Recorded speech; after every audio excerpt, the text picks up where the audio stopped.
Gavin Newsom slams John Kennedy as selfish and inhumane. John's savage reply stuns everyone. The sun had barely risen over Sacramento when a single tweet from California Governor Gavin Newsom ignited a firestorm across the nation. In bold, accusatory words, he branded Senator John Neely Kennedy of Louisiana as selfish and inhumane, claiming the senator was gallivanting at Disneyland while families in California struggled under the weight of economic hardship.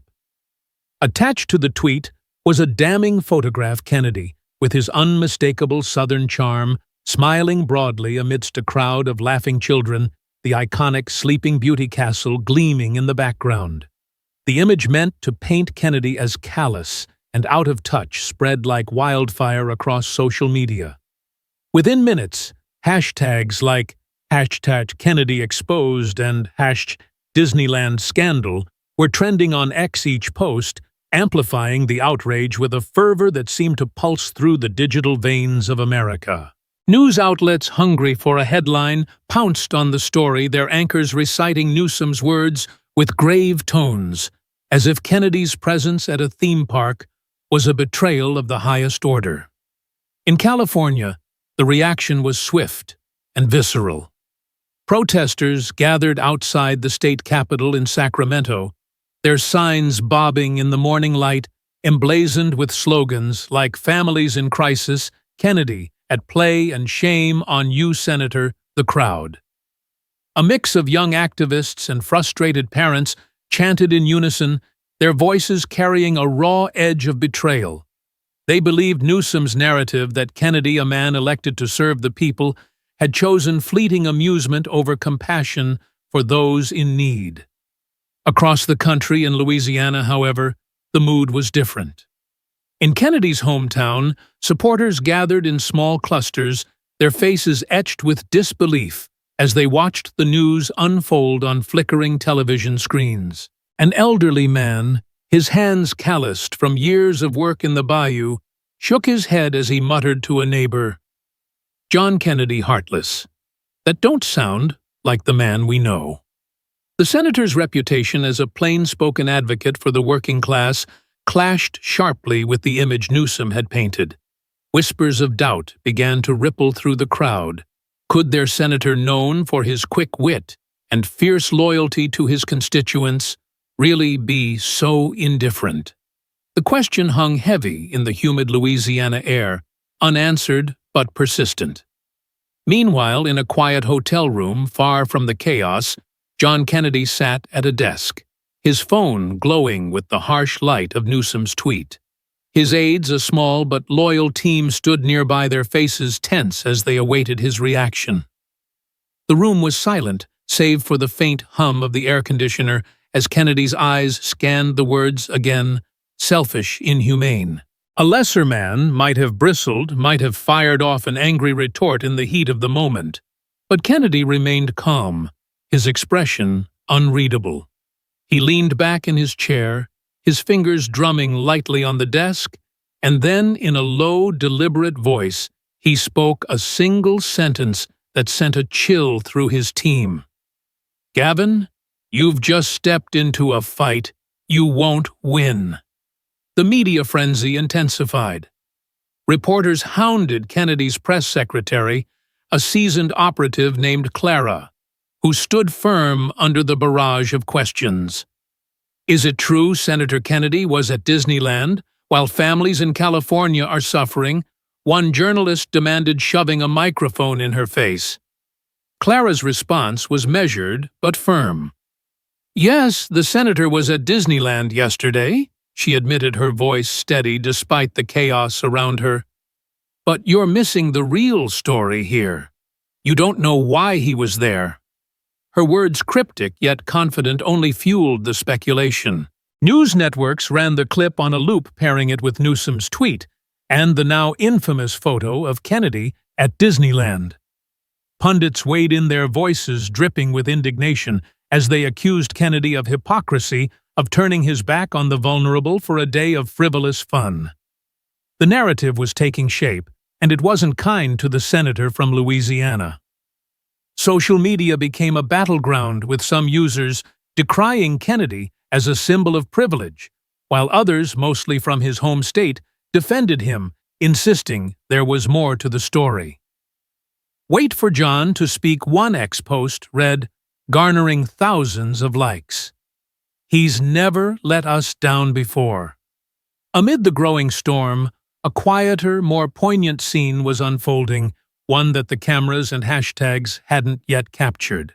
At Disneyland, the day before Newsom's tweet, John Kennedy had walked through the park not as a tourist seeking thrills, but as a guest of a small group of children battling serious illnesses. Among them was Emily, a 7-year-old girl with leukemia, her frail frame wrapped in a bright pink scarf that covered her bald head.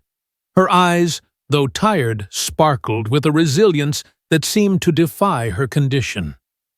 Kennedy had knelt beside her wheelchair, his voice soft, as he asked her about her favorite Disney character.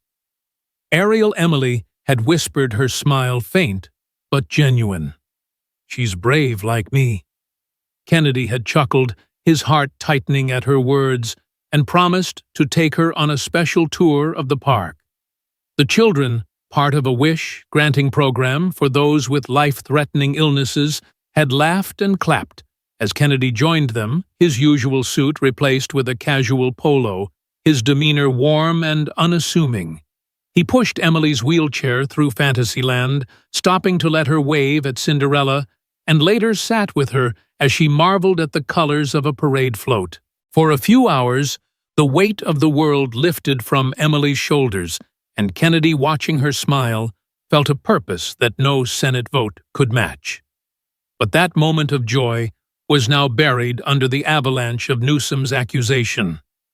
The photograph snapped by a park goer and sent to a local news outlet had been stripped of its context, twisted into a weapon to paint Kennedy as callous. The senator, however, was not unprepared. Back in his hotel room, as the media storm raged, Kennedy's team had been quietly gathering information. On his desk lay a folder marked Confidential California Oversight. Inside were documents, memos, financial records, and email chains that suggested Newsom had been diverting funds from state welfare programs to support activist groups tied to recent public disturbances in California. The numbers were staggering. Millions of dollars meant for housing and health care had been funneled into questionable accounts. Kennedy's aides had stumbled upon the information through a tip from a whistleblower, a former state employee who had grown disillusioned with Newsom's administration. The senator hadn't planned to go public with the findings, not yet, at least. He believed in playing fair and giving people the chance to explain themselves. But Newsom's attack had changed the game. Kennedy knew he couldn't stay silent, not when his character was being dragged through the mud, not when Emily's memory of that day was being tainted by lies. As the day wore on, the protests in Sacramento grew louder. A young mother holding a sign that read, "Kennedy abandons us," spoke to a local reporter, her voice trembling with anger. "We're struggling to pay rent, to buy groceries, and he's riding roller coasters. It's disgusting." Her words echoed across news channels, each broadcast adding fuel to the narrative that Kennedy was a man without a conscience. In Louisiana, though the senator's supporters were rallying, a small business owner in Baton Rouge took to X, posting a video of himself outside his hardware store. "I've met John Kennedy," he said, his voice thick with conviction. "He's the kind of man who'd give you the shirt off his back. Don't believe the lies." The video gained traction, but it was no match for the tidal wave of outrage coming from California. The nation seemed split, with one side ready to crucify Kennedy and the other clinging to the belief that there was more to the story. Back in his hotel room, Kennedy was methodical. He knew the power of a single, well-timed response. He picked up his phone, his fingers hovering over the keyboard, and typed a tweet that would shift the tide. "Governor Newsom, you call me selfish." Let's talk about where California's money is really going. The truth is coming. He pressed send, and within moments the post exploded across X, garnering hundreds of thousands of likes and shares. Newsom, caught off guard, fired back almost immediately. "Don't deflect, Senator. You were at Disneyland while families suffered. Own it." But Kennedy's tweet had already planted a seed of doubt. Reporters began digging, sensing a bigger story. Bloggers and influencers on X speculated wildly, some claiming Kennedy had dirt on Newsom, others dismissing it as a desperate ploy. The senator, however, was unfazed. He called his team together, his voice calm but resolute. "We're not just fighting for my name," he said, his eyes steady. "We're fighting for those kids, for Emily, for every family who's been let down by empty promises." As night fell, Kennedy prepared for his next move. He scheduled a press conference for the following morning, one that would be broadcast live across the country. His aides worked through the night, organizing the documents, verifying their authenticity, and coordinating with the whistleblower, a woman named Lydia, who had once been a trusted member of Newsom's staff. Lydia had reached out to Kennedy's office weeks earlier, her conscience heavy with the knowledge of what she'd seen in Sacramento. She had records, emails, bank transfers, internal memos that showed Newsom's administration had redirected funds meant for social programs to organizations linked to recent protests that had turned chaotic. Kennedy didn't want to destroy Newsom, but he wouldn't let the governor's lies stand unchallenged.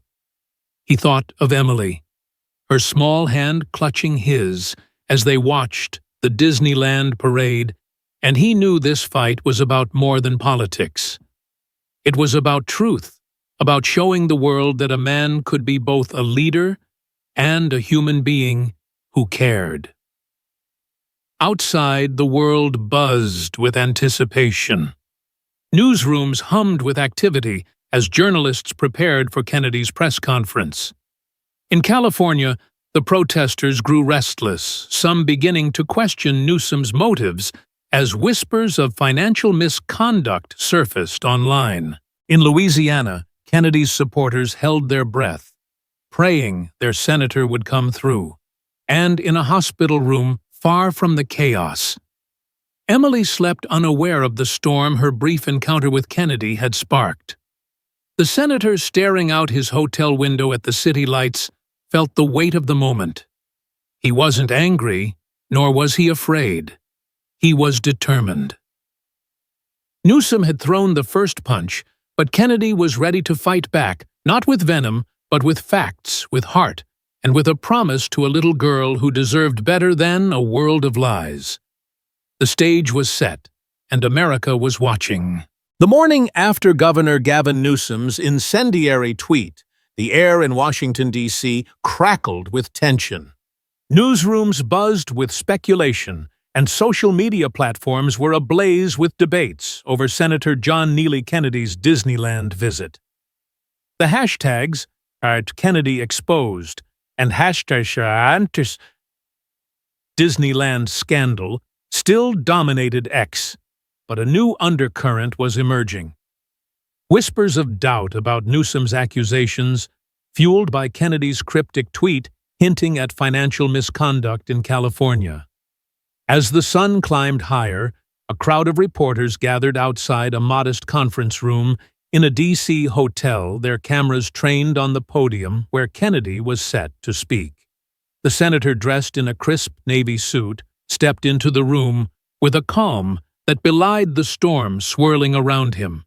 His face, weathered yet resolute, carried the quiet confidence of a man who knew he held the truth.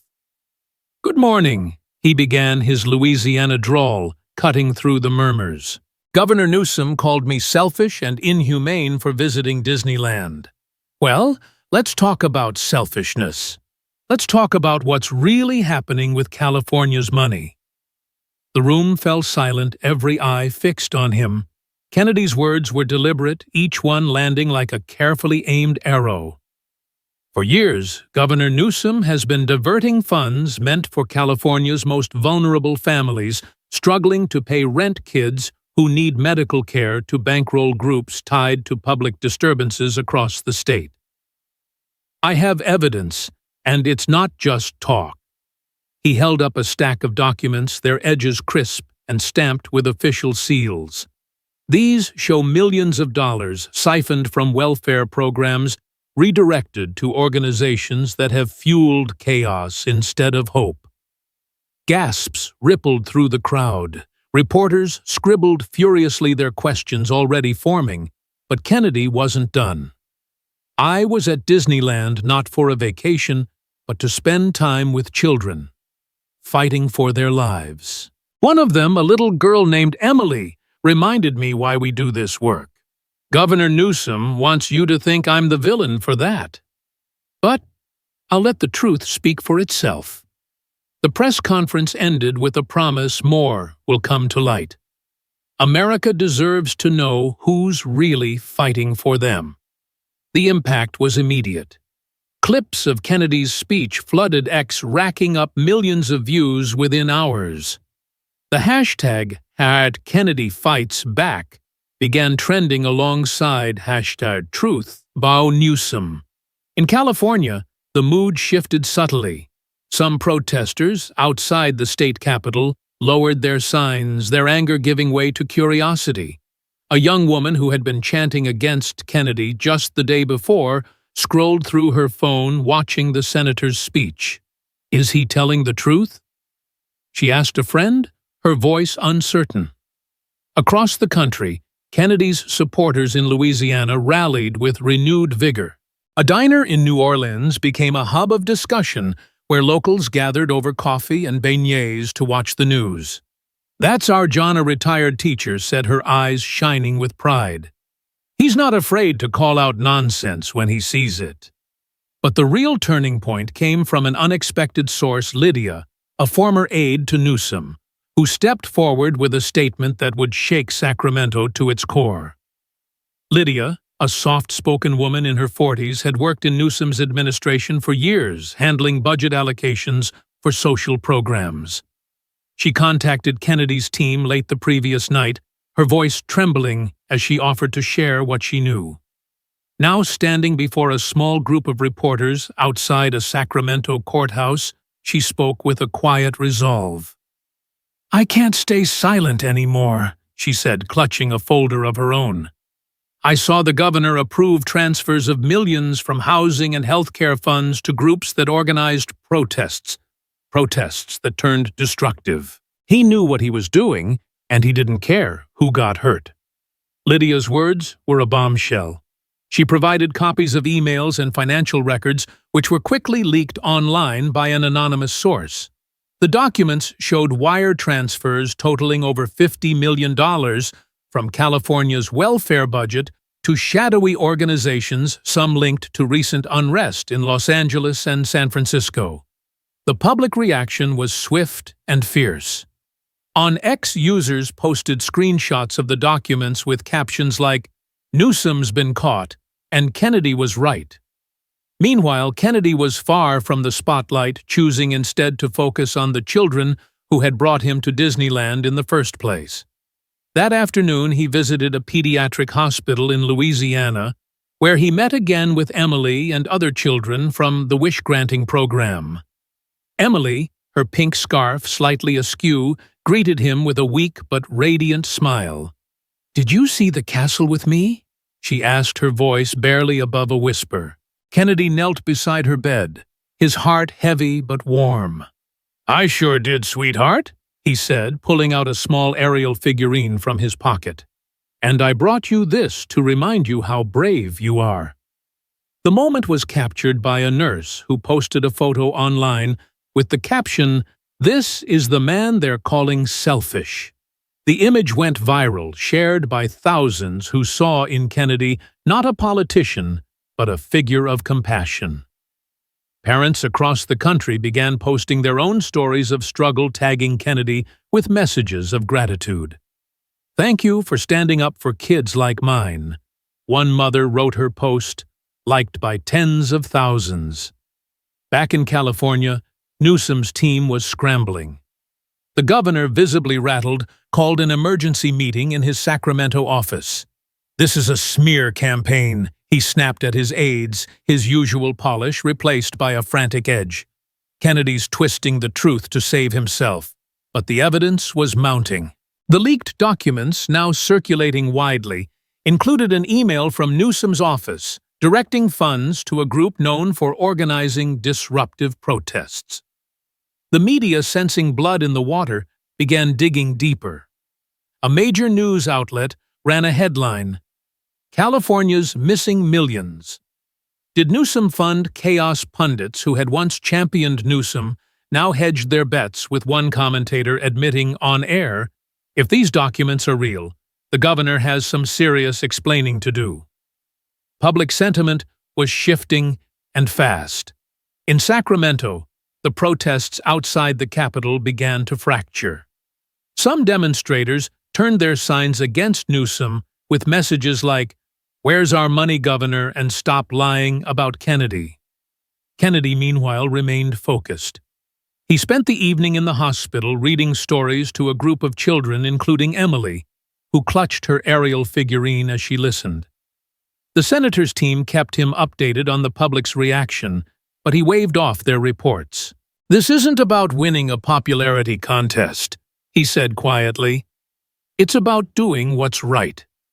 His aides, however, were buzzing with excitement. The leaked documents had given them an edge, and they were preparing to release more evidence at the right moment.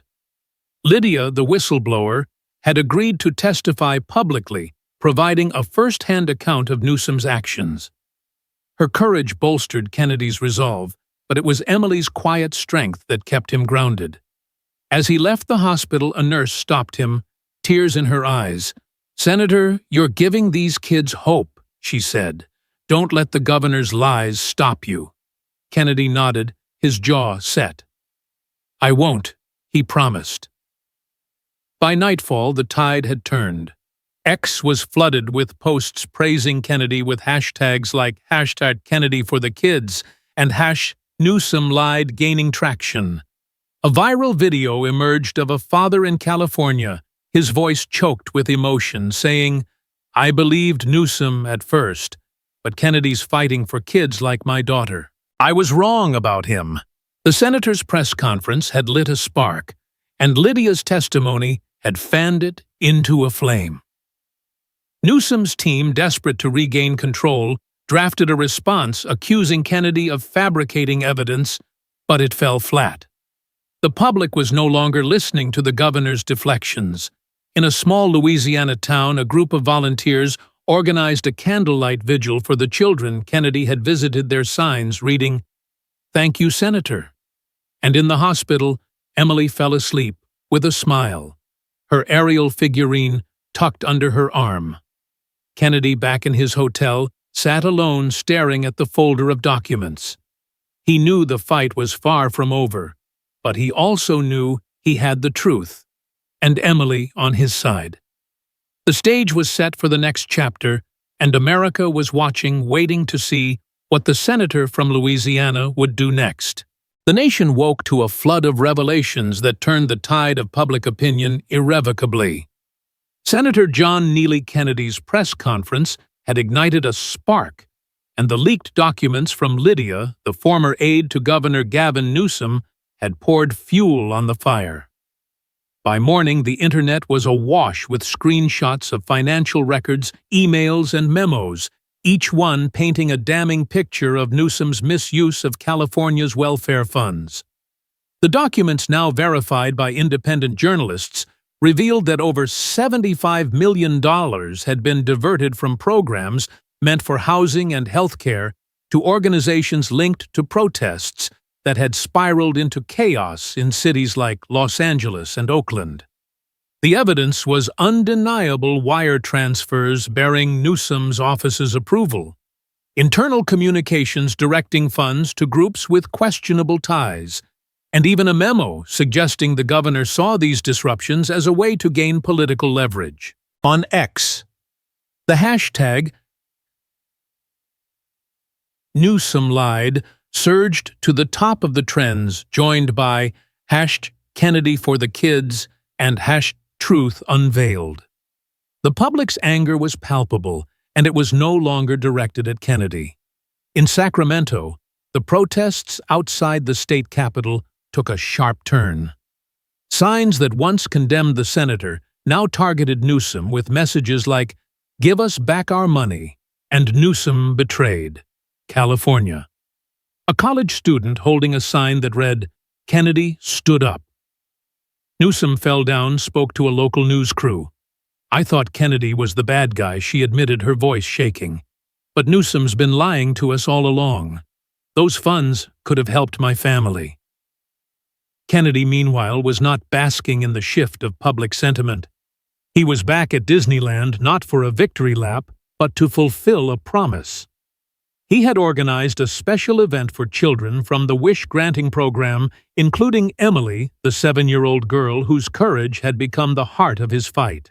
The event was small, but heartfelt, a private gathering in Fantasyland where the children, many in wheelchairs or with medical equipment, were treated to a day of rides, character, meet and greets, and ice cream.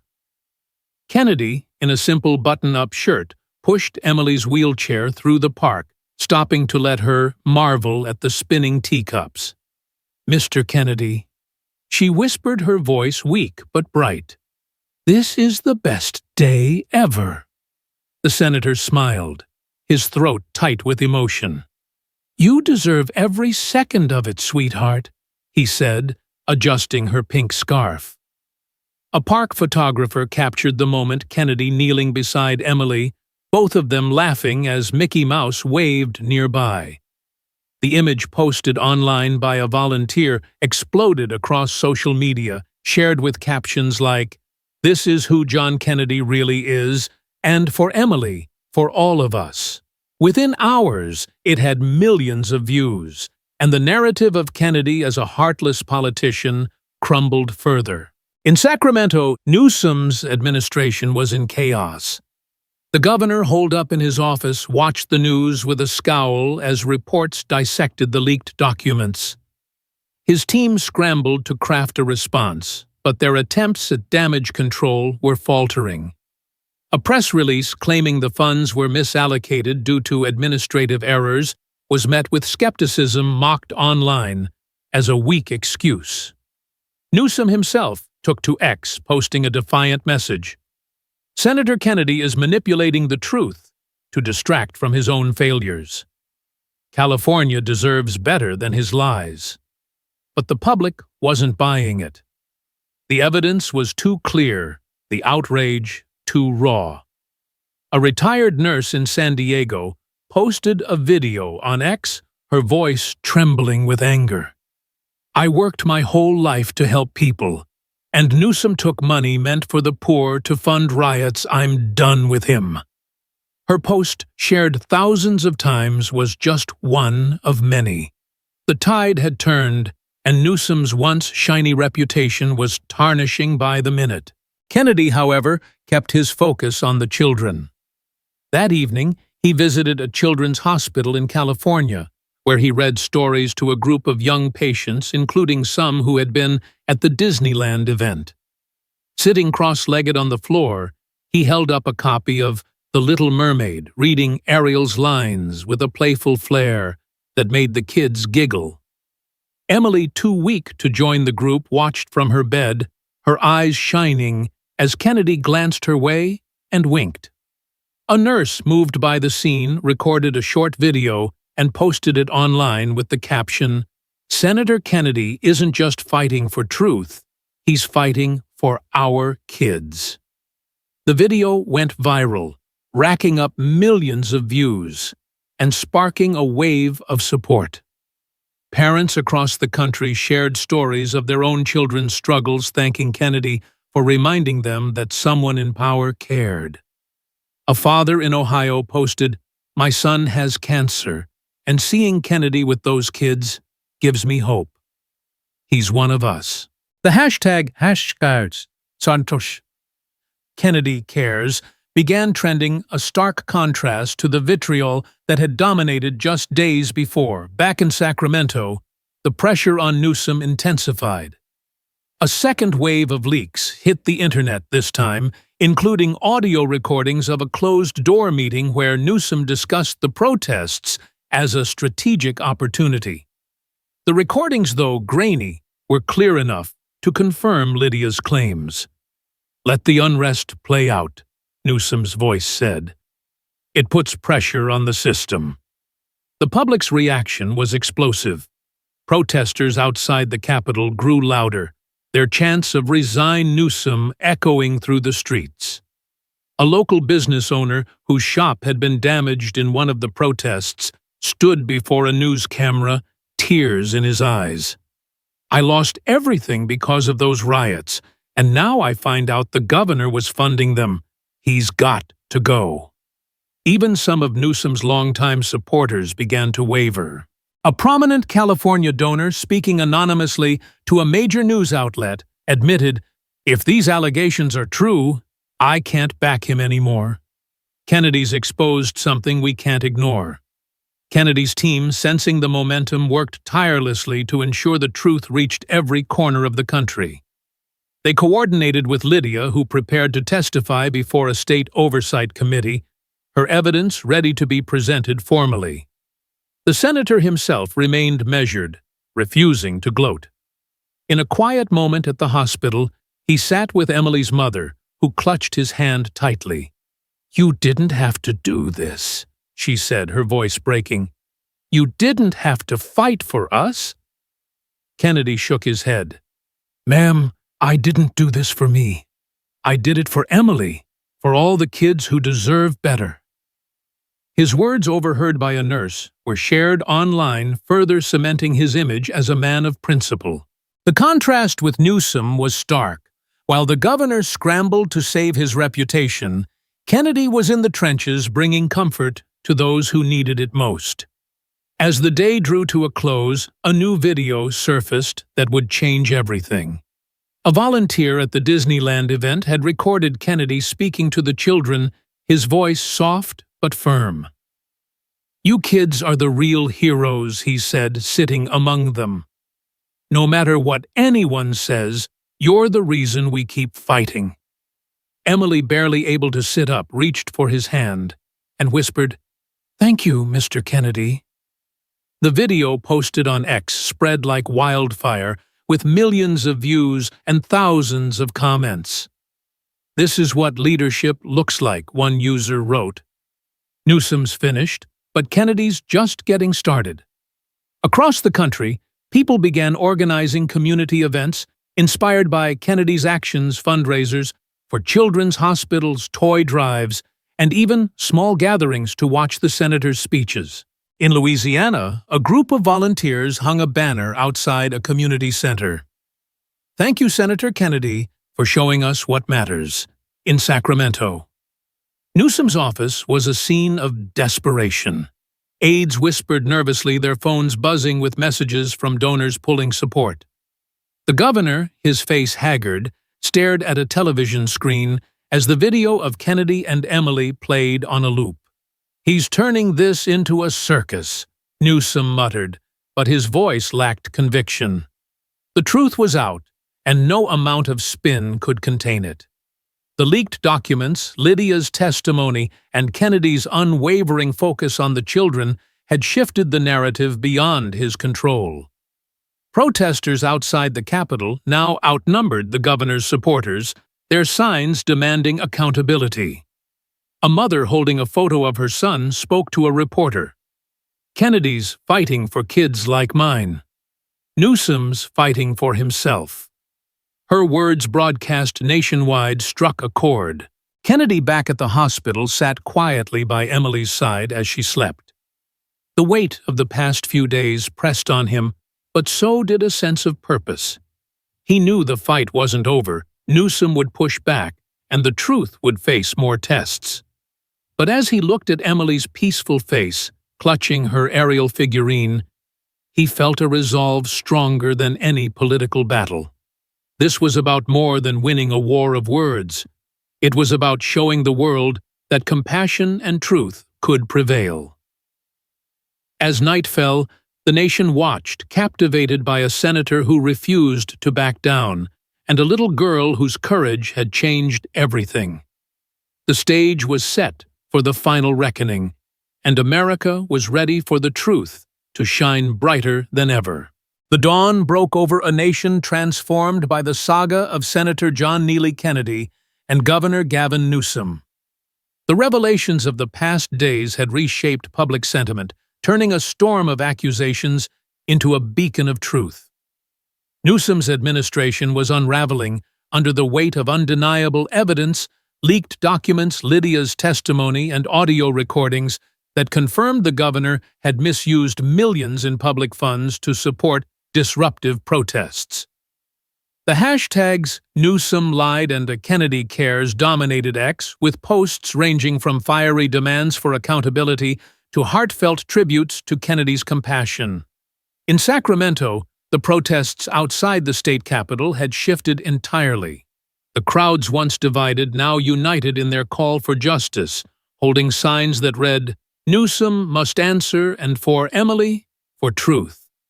A young father, his voice hoarse from chanting, spoke to a news camera clutching a photo of his daughter.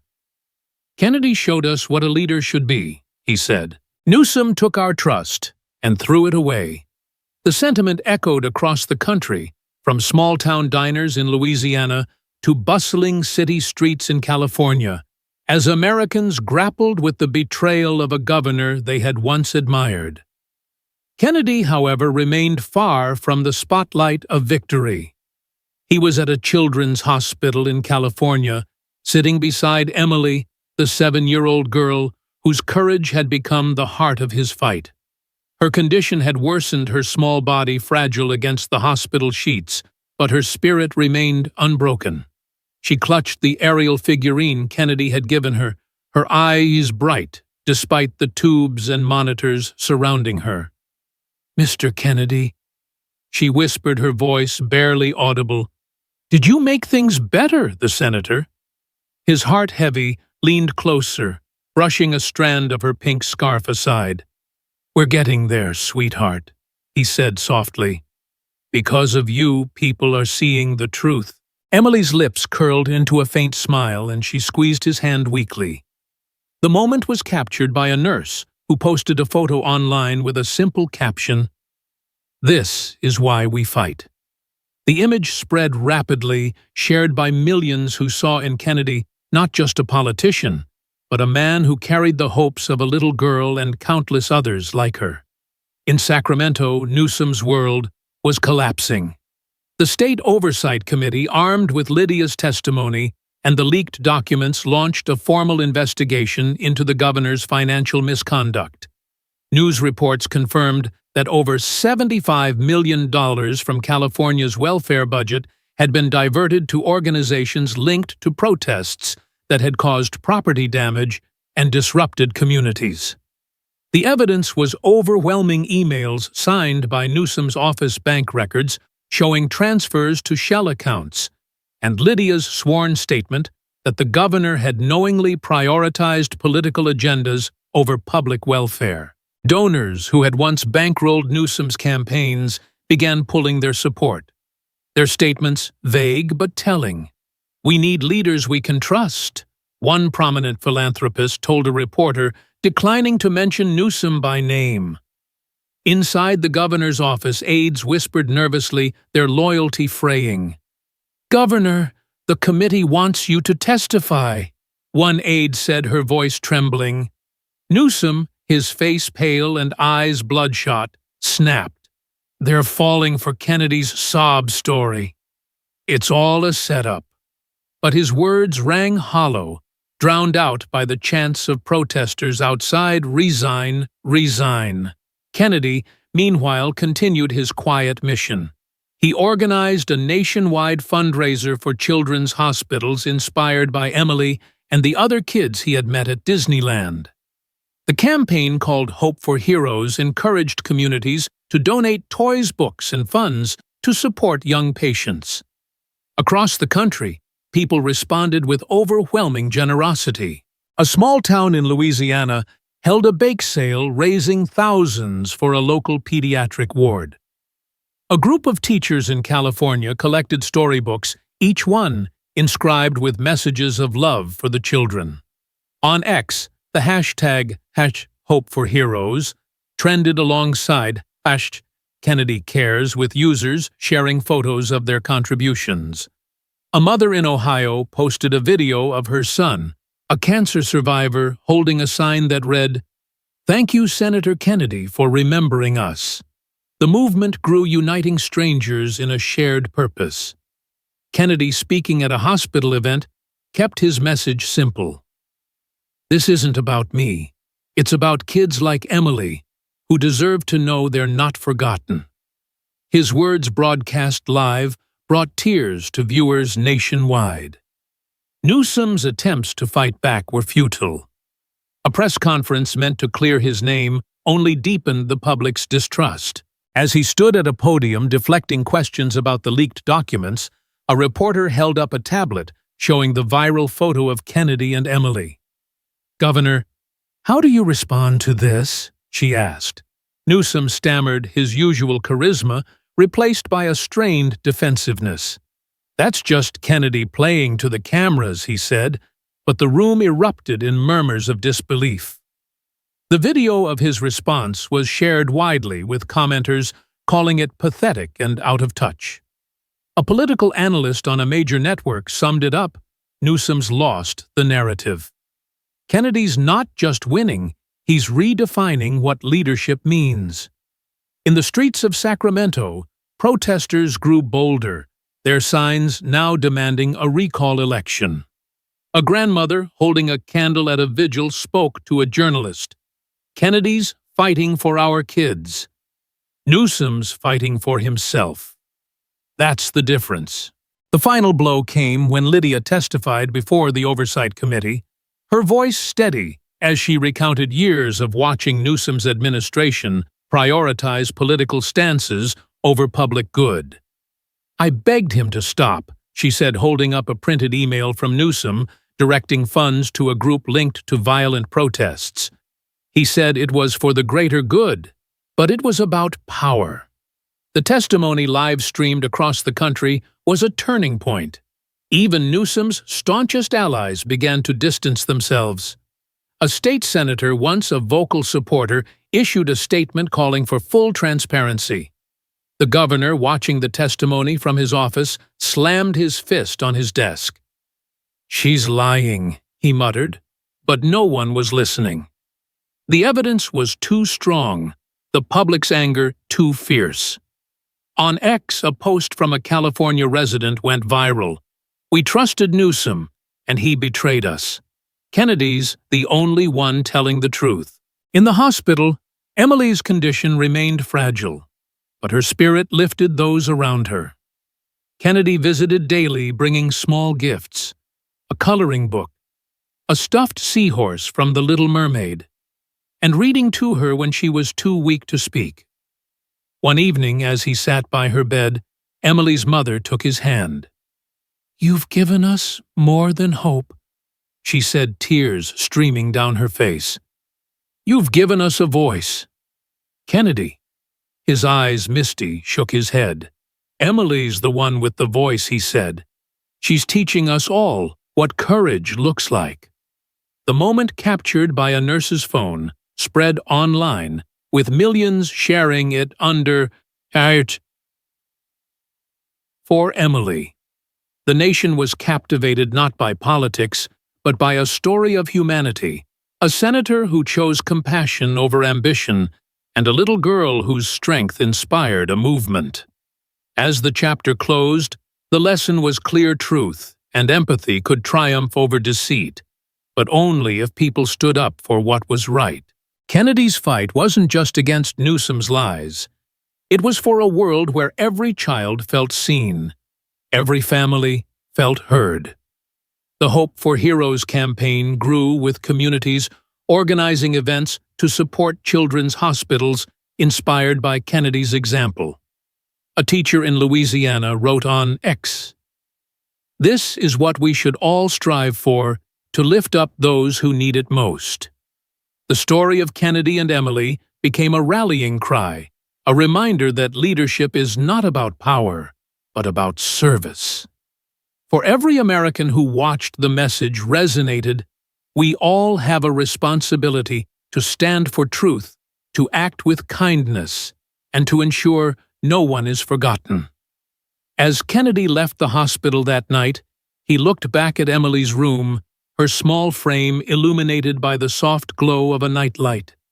He made a silent promise to keep fighting not just for her, but for every child who needed a champion. And across the country, millions joined him, ready to build a better, more compassionate future.